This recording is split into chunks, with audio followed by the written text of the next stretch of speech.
nicely. Thank you. You know, they have a system now. They'll have 4 people. We were interrupted 4 times one night, a couple of weeks ago. And they'll have 4 people, 1 person at a time, and they'll scream something. And then the next day the press will say, you have thousands of people here tonight. And they'll talk about 3 or 4 people. In that case, it's 1. That person had a very weak voice. What a weak voice.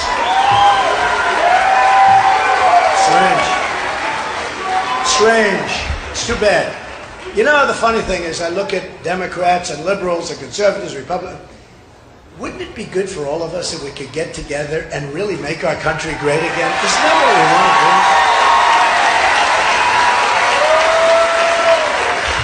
I'll bet you that if I spoke to that young woman, that quickly, I really think I could convince her that we're all in this together, folks. We want to have a strong country, right? We want to have... Pastor, stand up. What a good guy this is. You have been so great to me, and a pastor and a great guy. He has been so great to me. I appreciate it, Pastor. Thank you. Thank you.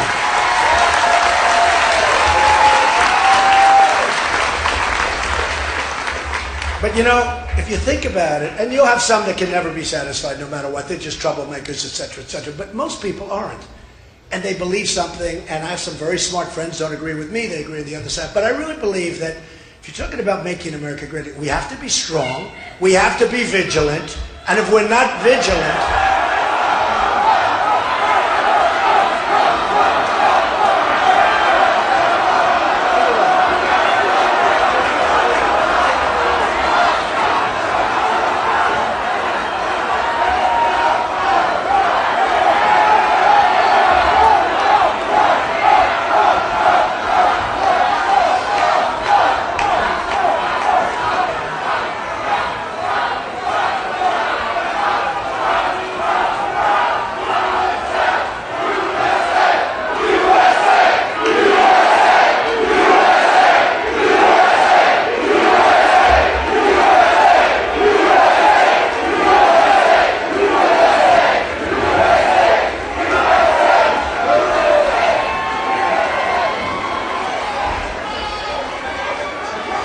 That was the same person.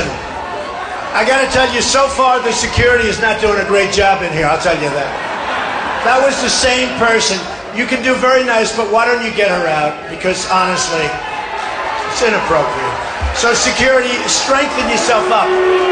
See, our country has this kind of security. That's the problem here. Get her out. Please, thank you. Treat her very nicely, please, but she should now be taken out. Same person, 1 person. It's 1 person. They let her out, they give her a second chance, and the same thing happens. But you would think that everybody, we're all in the same basket, that everybody, every single person,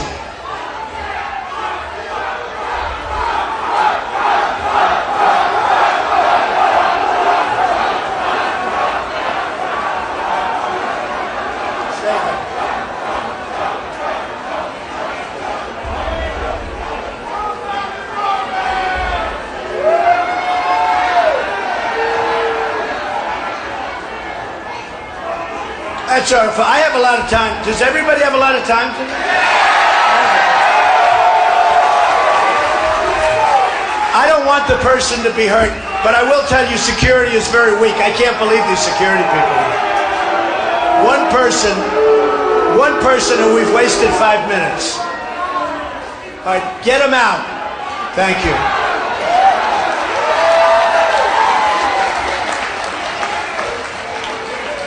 So you would think that if we could get together, we'd all be in the same boat. Now, last night we all saw and we witnessed something that I thought was highly inappropriate.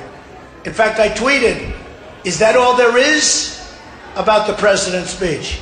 And I wrote something today that I think is very, very salient, very important, and probably not politically correct, but I don't care.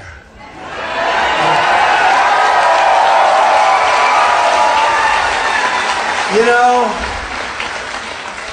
We had a situation in California very recently where somebody was making bombs in an apartment. The mother saw him.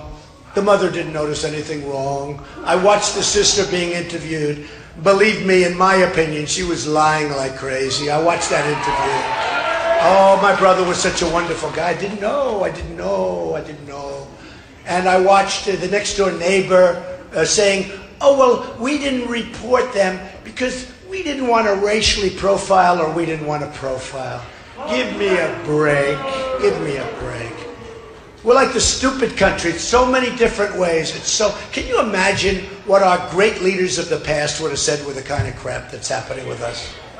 They didn't want to report them because they thought it was profiling. Oh, okay. They saw bombs. They saw, the pipe bombs. This wasn't to build a bathroom. When a bomb is this long, got to put too many of them together for a bathroom, right? And we thought they may be, but we didn't want to racially oh, okay, you're okay, you're innocent. Or how about where the families and the girlfriends and the wives and everything, they go back with World Trade Center. The worst in Pearl Harbor.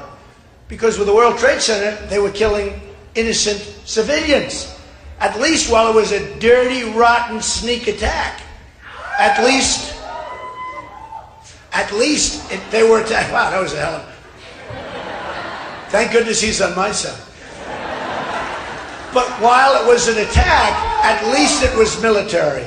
But this was an attack on the World Trade Center. So what's happened is we're out of control. We have no idea who's coming into our country. We have no idea if they love us or if they hate us. We have no idea if they want to bomb us. We have no idea what's going on. And then I looked at poll numbers, and I don't mean polls where I'm winning. Those numbers I like looking at. These numbers I hated to look at. And it's very, very sad. I'll go after some of the numbers. 25% of those polls, and this was from the Center for Security Policy, very highly respected group of people who I know, actually. This is people living in this country. 25% of those polls agreed violence against Americans is justified. As Muslims, 25%. 51% is the Muslims living in this country. By the way, I have friends that are Muslims, they're great people. But they know we have a problem. They know we have a real problem. Because something's going on. And we can't put up with it, folks. We can't put up with it.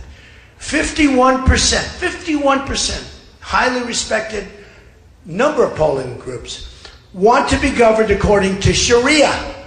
You know what Sharia is. So, I wrote this out. The mainstream media wants to surrender the Constitution. The mainstream media. These people back here, they're the worst. They are so dishonest. No, they're so dishonest. They are so dishonest. I mean, I had one from NBC, a reporter from NBC, and actually another one, I think, from CBS. They actually, in Columbus, Ohio, I had a tremendous crowd, like 10,000 people. It was a love fest. It went on for a long time. Everybody stayed right till the end. Right till the end. I had one of the politicians, Kasich, who's just getting, he's a horrible debater. To me, he's a horrible, he made a statement that, they left after 10 minutes. Now, the press was there, they saw it. Nobody says it was a lie. It was a total lie. In fact, I had more people at the end than I had at the beginning. Nobody's leaving. Nobody's leaving here except for the one person that was screaming.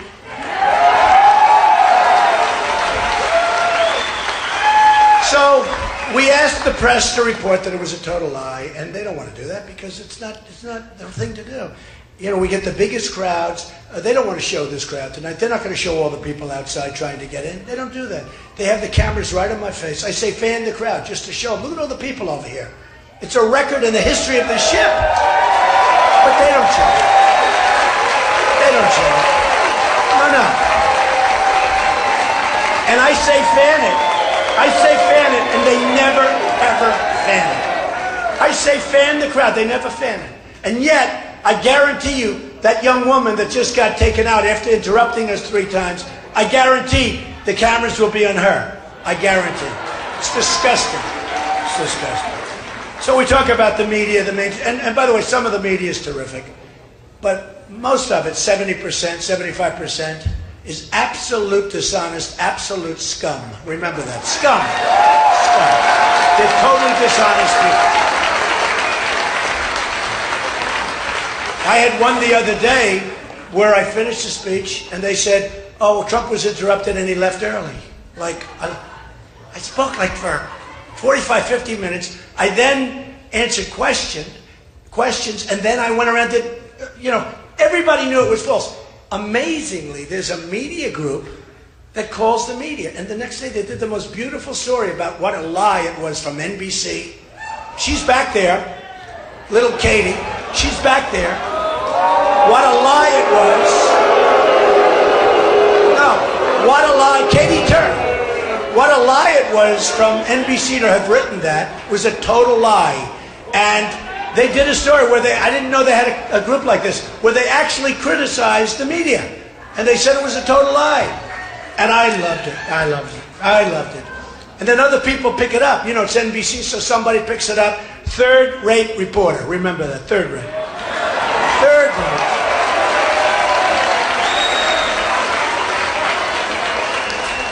So I said here, the mainstream media wants to surrender our Constitution and our constitutional rights. And I don't want that. I want ISIS to surrender. Okay? I want ISIS to surrender. Very simple. It's very simple. So here's what happened.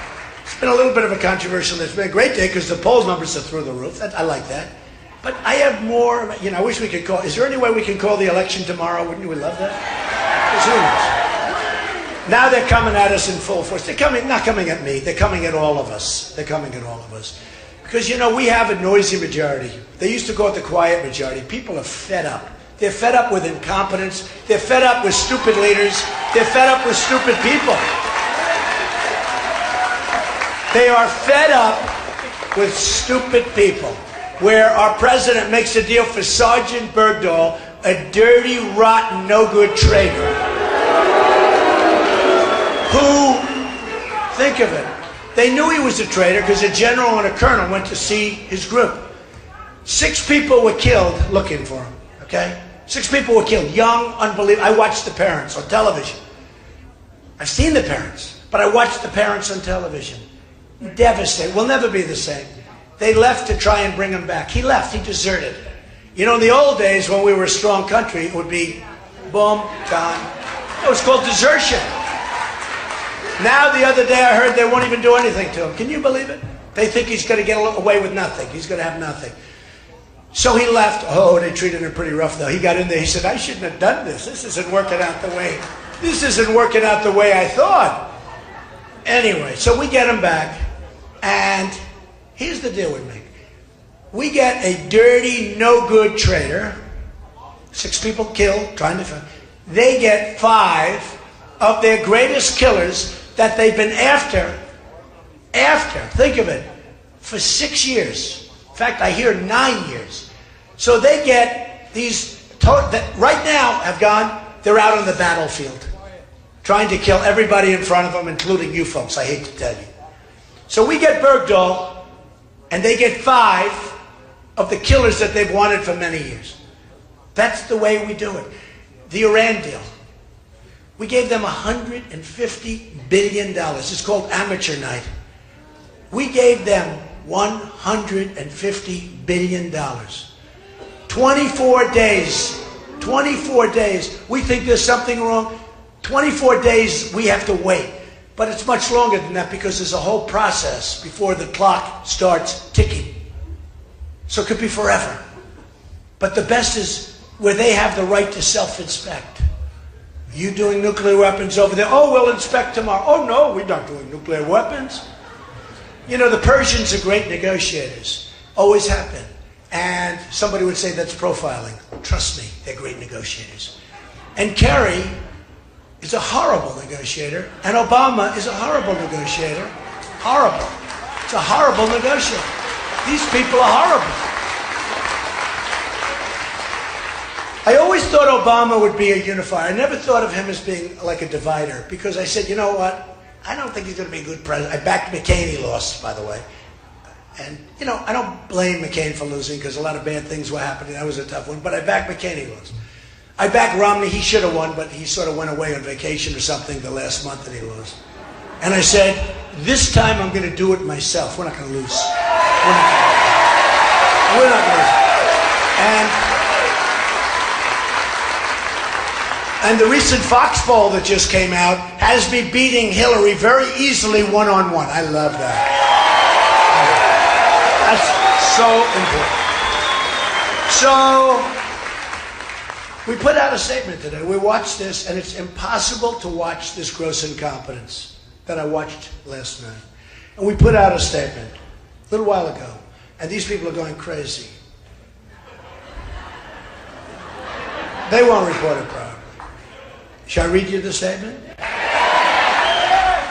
Donald J. Trump is calling for, now listen, you got to listen to this one because this is pretty heavy stuff, and it's common sense, and we have to do it. Remember the poll numbers: 25%, 51%. Remember the poll numbers. Okay, so remember this. So listen.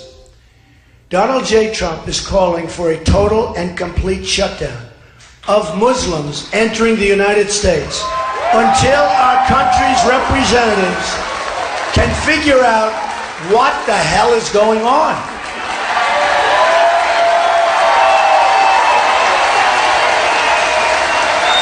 We have no choice.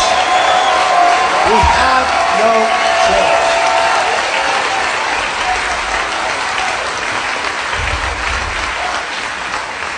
We have no choice. According to Pew Research, among others, there is a great hatred toward Americans by large segments of the Muslim population. Most recently, a poll from Center for Security Policy released data showing 25% of those polled agreed that violence against Americans, these are people that are here, by the way, people here, 25, not 1%. By the way, 1% would be unacceptable. 1% is unacceptable. 25% of those polled agreed that violence against Americans here in the United States is justified as part, think of that, as part of the global jihad. They want to change your religion. I don't think so. I don't think so. I don't think so. Not going to happen. As part of the global jihad, and 51% of those polled agreed that Muslims in America should have the choice of being governed according to Sharia. You know what Sharia is? 51%. Sharia authorizes, and look, this is, I mean, it's terrible. Sharia authorizes such atrocities as murder against non-believers who won't convert, beheadings, and more unthinkable acts that pose great harm to Americans, especially women. I mean, you look, especially women. Tough stuff. And we have a president that won't even mention the term. And you're talking about numbers like this. Mr. Trump stated, without looking at the various polling data, it's obvious to anybody the hatred is beyond comprehension of such a big portion. Where the hatred comes from and why, we will have to determine. We're going to have to figure it out. We have to figure it out. We can't live like this. It's going to get worse and worse. You're going to have more World Trade Centers. It's going to get worse and worse, folks. We can be politically correct and we can be stupid, but it's going to get worse and worse. Until we are able to determine and understand this problem and the dangerous threat it poses, our country cannot be the victim of horrendous attacks by people that believe only in jihad. These are people who only believe in jihad. They don't want our system. They don't want our system. And have no sense of reason or respect for human life. They have no respect for human life.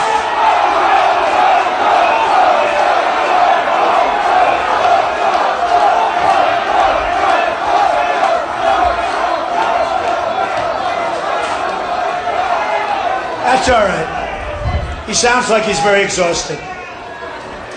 It's all right. He's tired. So, they have no respect for human life. So we have to do something. Now, we can be weak, we can be ineffective, we can be foolish. It's all right. That's all right. Sure, he's a nice person. I'm sure he can be reasoned with. Be very gentle. You know, whenever I'm tough, the press says, oh, he was nasty. Whenever I say be very gentle, they say, well, he's not as strong as we thought he was. Can't win. So I try and cut it down the middle. I try and cut it down. Be very nice. So, prior to Paris, which was a disaster, which, by the way, if some of the people in those places where it was slaughter, absolute slaughter, had guns, you wouldn't have had the carnage that you had in Paris. You wouldn't have had that carnage. If they had guns, you wouldn't have had that carnage. So important, the Second Amendment, we have to preserve it and cherish it, and we can't let these weak leaders diminish it. If they had guns in Paris, if 5 people in that room, Paris and France has probably the toughest gun laws anywhere in the world. And it was like target practice. Come over here, boom. Come over here, boom. People are sitting by the hundreds. And many others are going to be dying. They're sitting in a hospital, in many cases, waiting to die. Now, same thing a few days ago in California. No guns. We didn't have guns. The bad guys had the guns. And these young people, and I tell the press, you got to stop calling them masterminds. These are dirty, rotten scum. These aren't masterminds. Remember the guy in Paris with the big dirty hat? Remember the guy in Paris? The mastermind. I was watching all the network. I won't mention who, but some of them disgusted me. The mastermind is on the loose. The master. And we have kids that are watching the internet, and they want to be masterminds. And then you wonder, why do we lose all these kids? They go over there. They're young. They're impressionable. They go over. They want to join ISIS. And we have our anchors. I think I got them mostly stopped. Did you notice that? I don't hear it too much. But they say, the young mastermind. Oh, he's brilliant. Young man, he's brilliant. I don't even think he's got a high IQ. I call him, in Paris, I called him the guy with the dirty, filthy hat. Okay? Not a smart guy, a dummy. Puts people in there, a mastermind. Bing, bing, bing. They start shooting everybody. You got to be a mastermind. So the press has to be responsible. They're not being responsible. Because we're losing a lot of people because of the internet. And we have to do something. We have to go see Bill Gates and a lot of different people that really understand what's happening. We have to talk to them, maybe in certain areas, closing that internet up in some way. Somebody will say, oh, freedom of speech, freedom of speech. These are foolish people. We have a lot of foolish people. We have a lot of foolish people. We've got to maybe do something with the internet because they are recruiting by the thousands. They're leaving our country. And then when they come back, we take them back. Oh, come on back. Where were you? I was fighting for ISIS. Oh, come on back. Go home. Enjoy yourself. When they leave our country and they go to fight for ISIS or any of the other groups, they never come back. They never can come back. They never can come back. They can never, ever, ever, ever come back. It's over. How about that? And now they become radicalized. They're totally radicalized. And how about the woman? She was in Pakistan, then Saudi Arabia. She comes in on an engagement deal. And she radicalized the guy. Probably a guy couldn't get women. I don't know what the hell his problem was. It's probably the first woman he's ever had. I don't know what was going on. But he became radicalized quickly. You notice how easy it is? He becomes radicalized. And then they go on a spree. Folks, those days are over. Those days are over. We have to be tough. We have to be smart. We have to be vigilant. Yes, we have to look at mosques, and we have to respect mosques. But yes, we have to look at mosques. We have no choice. We have to see what's happening. Because something is happening in there. Man, there's anger. There's anger. And we have to know about it. We can't be these people that are sitting back like in the World Trade Center, like so many different things. We can't be people that knew what was going on 2 weeks ago in California. Probably for months they knew what was going on, and they didn't want to tell anybody. We can't be that. We have to be strong. When we see violations, you have to report those violations, and quickly. You don't worry about profiling. I promise I will defend you from profiling. I promise.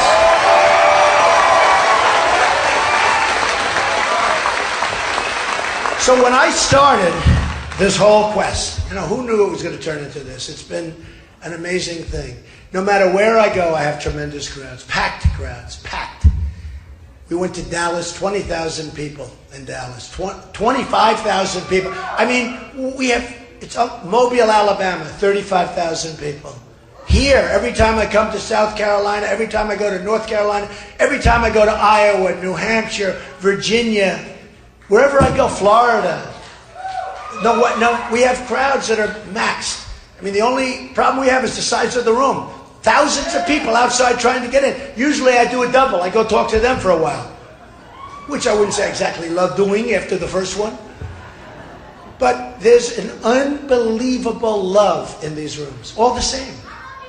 I love you too. I love you. Stand up. Who said it? Thank you, Brian. I love you too. There's an unbelievable love in all of these places. Oklahoma, 20,000 people standing in a park on quick notice. There's an unbelievable love. And there's an unbelievable love of the country. We want to see good things. We don't want to be bad people. We don't want to be tough and nasty. And we believe in the Constitution more than anybody. But we can't let people use and abuse our rights. We can't let people kill us. They want to kill us. They want to destroy us. We can't let it happen. We just can't let it happen. And I have a friend who's a very, very successful man. And I went to one event. He came with me. We had 24,000 people. And this guy's really a tough cookie. He's a great financial guy. One of the guys I definitely used to negotiate with Japan, China. Believe me, you are going to be in good shape if that happens. We won't have these characters. This whole thing with all of these guys. By the way, I'm the only one that's self-funding my campaign. Everyone else is controlled. Only one. I'm the only one. Only one. I'm self-funding my campaign. And these other guys, they're getting millions and millions of dollars. Some people I know. I had one guy came and wanted to give me a lot of money. I said, honestly, I can't take it. I don't want to do it. I can't take it. Which is very sort of like for me to not take money. My whole life I've been taking. Now I'm sort of like, what am I doing? But came in and I said, so what are you going to do? I don't want your money. And he said, I got to go someplace else. They're like gamblers. Got to go some. I said, but you like me best. I like you best, but I'm going to go someplace else. Because they want to be part. So they give millions. Let me tell you, hey, who is more than me? I gave millions to these guys. Nobody knows the system better than me. I knew it from the other side. Don't forget, I was the fair-haired boy. I was like the establishment. They'd all come to me, and I'd give them all money. I'd write checks sometimes to senators, whatever the max, bing. I used to say, senators, don't come to my office. Anybody that's a U.S. senator and calls me, we'll send you a campaign contribution. But you know what? I'll tell you something. In the end, the people that give these millions of dollars to these horrible, corrupt PACs, they're corrupt. They totally control Bush and Rubio, and I won't say Cruz because he's been very nice to me. Nah, but he's been nice. He's got to hit me first. Once he hits me, I promise you.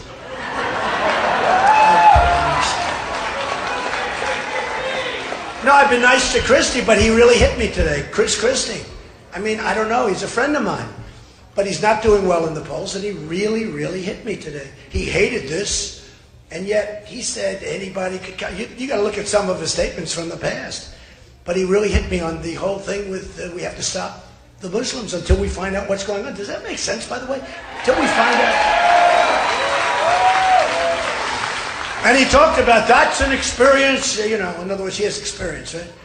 But that's the statement of an inexperienced man. The statement I made about we have to stop people that want to kill us from coming in. Does that sound like inexperience? So Chris, who's a friend of mine, He hit me hard. And I said, I got to hit him at least once. So I won't do this a lot, but look, here's the story. The George Washington Bridge. He knew about it. Hey, how do you have breakfast with people every day of your lives? They're closing up the largest bridge in the world, the biggest in the United States, traffic flowing during rush hour. People couldn't get across for 6-7 hours. Ambulances, fire trucks. They're with them all the time, the people that did it. They never said, hey boss, we're closing up the George Washington Bridge tonight. No, they never said. They're talking about the weather, right? Then, so he knew about it. He knew about it.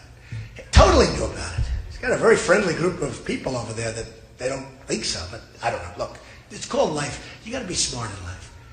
I would say there's less than 1% chance. It could be, but I doubt it. He knew about it. They mentioned. They didn't mention at one of their meetings. I think they had breakfast like every day or every other day. They didn't say, Chris, tonight we're closing up the George Washington Bridge because the mayor of a certain area is against you. Oh, okay. They didn't mention. Nobody believes that. Number 2, 9 downgrades of the state. 9 downgrades. It's a disaster. I have property over there. The taxes are through, I'll use an expression, coming out of my ears, okay? Tremendous taxes over there. You had 9 downgrades. You had Christie, so friendly with President Obama during the flood. I actually called. I said, let me ask you, is he going to vote for Obama? I thought he was going to vote for Obama. I don't know. I think he possibly did. And Romney, I was very disappointed. One of the reasons I was disappointed is he called Christie and they had dinner right after the election. If Christie did that to me, I would have never spoken to him again. I would have never done it. So when he talks about lack of experience, I built this incredible company. I filed papers where everyone's saying, wow, that is unbelievable. I would have probably filed them even if I didn't run because, I built a great, great company. Tremendous cash, tremendous assets, tremendous net worth, very little debt, unbelievable cash flow. And I filed. Everybody said, number 1, he won't run. And I ran. I took a deep breath. I went, let's go, to my wife. And we came down that escalator, right? The famous escalators. Hopefully, in many years, that'll be a very famous scene because we will have turned around our country and that'll be a positive note, okay? Hopefully. But then they said, oh, well, he announced. So all these talking heads, most of whom are not even smart people, believe me. Then they said, well, they went to Ivy League College. So did I go to Ivy League College. They went to this. Most of them did go to Ivy League colleges, by the way. But anyway, but they say they're brilliant. One's brilliant because he wears glasses, Like Perry. Remember Perry? Remember? We don't like them. But what happens is they say, well, he'll never file Form A. That's basically where you sign your life away. I filed Form A. Then they'll say, well, he'll never sign his financial statement because maybe he's not as rich as everybody thinks. Now, what they don't know, and then they said, and if he does, he'll ask for many, many delays because you're entitled to 45-day delays, so you can delay it till ever. And he'll delay it till after the election. I said, no. So I filed it ahead of schedule. And what happened? Remember? They went down. They couldn't believe it. It was much, much, much better than anybody ever envisioned. I built a great company. And the reason, honestly, worth billions and billions of dollars. Remember that, low debt, great cash flow, and the greatest assets, Doral, Trump Tower, the Trump Building, big chunk of the Bank of America building in San Francisco, 1290 Avenue, so many great things. Land all over, land on the Potomac, land all over. In North Carolina, I have a great piece of property. Trump National Golf Club, some of you know it, great, right in the best location. And what happens? So I filed. Everyone said, oh, I can't believe it. Then they said, well, maybe he won't do so well with the polls. And, before I went, people never believed I was going to run. They never thought I was going to run. And I told the story the other night for the first real time. But my wife said to me, if you run, you will win, don't you? She's very smart. No, it's funny. I said, what do you mean? She said, well, if you don't run, you're never going to poll well because nobody believes you're going to run. So if they do polls, like they did these early polls, they weren't great before I announced. She said, no, the only way you're going to get a poll number, you got to announce, because nobody believes. Even though they say you're running, It doesn't matter. Nobody believes you're running. So I said, all right, well, I'm getting these lousy early numbers. I'm saying, I don't know. I don't want to run and then find out it doesn't work. I don't want to be embarrassed like Lindsey Graham and all these guys who have nothing. It's true. It's true. So I said, all right, let's take it. So we go down on the escalator. You know what I did? You remember? I took a deep breath. Because I'm telling you, and you know what I'm talking about, the press down there looked like the Academy Awards. There were so many cameras. I have never seen anything like it. The entire atrium of Trump Tower was packed with cameras and press. And I just said, let's go, to my wife. I took a deep breath. I like her. I took a deep breath. And I went down. And I talked about lots of things, including illegal immigrations. And illegal immigration was such a big stuff. And I'm telling you, had I not brought it up, it has turned out to be, and I took heat. I took heat like nobody has ever taken heat. Rush Limbaugh said, the most incredible incoming that I've ever seen a human being endure. And he said, and then he doubled down a week later, because I was right. And now illegal immigration is one of the biggest things. And then you had the killing of Kate, and you had the killing of Jamil, and the killing recently in California of a 66-year-old, think of it, 66-year-old veteran, female, raped, sodomized, and killed by an illegal immigrant, and many, many more. It's a huge problem. And they take our jobs, a lot of other things. So all of a sudden, everyone's saying, wow. And now the polls start. I go and I announce. And from almost the beginning, you've seen I've been at the top, like from almost day one. It's almost day one. And the reason is, look, the reason I tell you certain things, and the reason I talk about, you know, what I've done and lots of good things. I do a little thing. Woolman Ice Skating Rink. City couldn't get it built for 8 years. They were in there for like $20 million. They couldn't get it done. I went to the mayor of New York. I said, Ed Koch, I'll get it done like quick. He didn't like it because he didn't want to be shown up. I said, that's okay, I'll do. And if it costs more than $2 million, I'll pay for it. I got it built for peanuts. Got it done in 4 months. And we had ice skating in Central Park, and I still run it. I mean, I did another one. I did a bigger version of that recently, Ferry Point, out in the Bronx. They were having, things been under construction for anywhere between 20 and 30 years. They couldn't get it done. I got it done in a year. It's operating now. It's very successful. That's what I do. And that's what we need. But that's what we need in our country. I'm building on Pennsylvania Avenue an incredible hotel, one of the great hotels of the world, in the old post office site. Think of it. I got it in the Obama administration. Everybody was bidding. Everybody wanted it. One of the most sought-after projects in the history of the GSA, General Services. And I got it. Can you imagine me getting it from the Obama administration? Because the GSA, who are really professionals, they want to make sure, number one, it got built, so they wanted strong financials. And they also wanted a great plan. So we came up with Ivanka and my kids, we came up with this incredible plan. The job is under budget, ahead of schedule. It was going to open up in 17, sometime during the year 17. Now it's going to open up probably in September of 16, right before the election. On Pennsylvania Avenue. And this is the kind of mindset you need. Carl Icahn, one of the great businessmen, and others have endorsed me. We have trillions and trillions of dollars offshore. Pfizer is leaving the United States. In the old days, somebody would leave for, frankly, South Carolina. They'd leave New York or Florida or someplace where the taxes are lower. They'd leave for North Carolina. They'd leave. Today, they leave this country for other countries. So we're now losing Pfizer. We're going to lose many of our great companies. We have $2.5 trillion offshore at least. And everybody agrees it should come home. The Democrats and Republicans. For 3 years, they can't make a deal. They can't make a deal. Because there's such gridlock. There's no leadership in Washington. We will make this country so great. We have people, and I'll tell you something. I'll tell you something. Somebody said something to me the other day, and what I really want to do, I want to be, it's all right. Don't worry, forget it. What we want to do and what I want to do, I want to be the people's president. I don't work, think of this.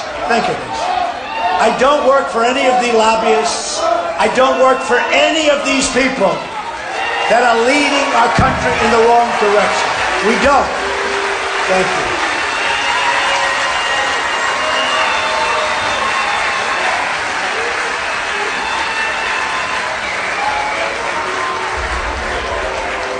The best thing that I've seen in going around, and the thing that I've seen more than anything else, is how smart the people are. They don't believe those people in the back that write with fork. I'm telling you, they don't believe them. The people are really smart. What's given me more inspiration than any other single thing are the people that I've met, the incredible people of this country. We're going to make America great again, and you know what? We're going to make it greater than ever before.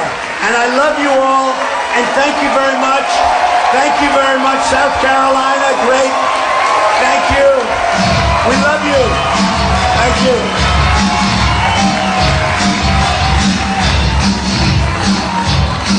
Thank you very much.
Treat her very nicely, please. I don't even know what she said, but whatever it is. I don't know what she said, but whatever it is. I treat her nicely. Thank you very much.